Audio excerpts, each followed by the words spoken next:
In one of the deadliest attacks on Russian forces since their invasion of Ukraine, the Kremlin says 63 of its servicemen have been killed after a missile attack on a Russian base in the Donetsk region. It happened on New Year's Eve. However, the Ukrainian armed forces had earlier claimed as many as 400 Russians had died in the town of Makiivka. Our correspondent Hugo Bachega has the very latest from the capital, Kyiv. In a town in eastern Ukraine, rubble and many questions.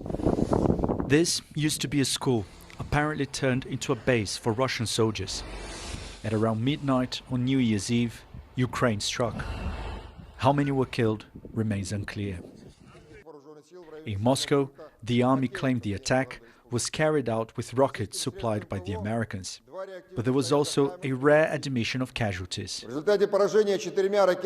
As a result of the strike by 4 rockets with high explosive warheads against the temporary deployment point, 63 Russian servicemen were killed.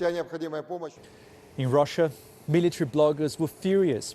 They accused the army of failing to hide its troops and of housing them near ammunition stores. One report said the use of mobile phones by soldiers allowed the building to be located. And here in Kyiv, there were more conflicting reports. First, the military claimed that 400 Russian troops had been killed. But now it says the number is still being investigated. Eastern Ukraine has seen some of the fiercest battles in recent weeks. The latest Ukrainian attack could be one of the deadliest on Russian forces since the start of the war. Hugo, this is clearly a devastating attack. Just sum up the significance of this assault.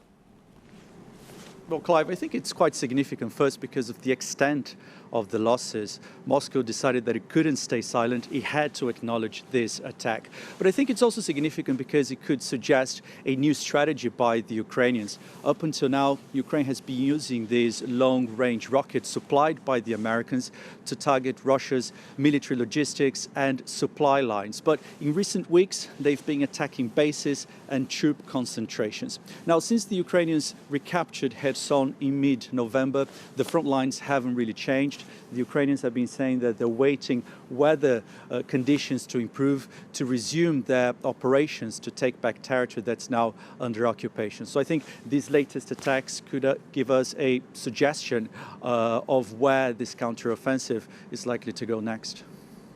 Okay, Hugo, thank you. Hugo Bachega there live in Kyiv.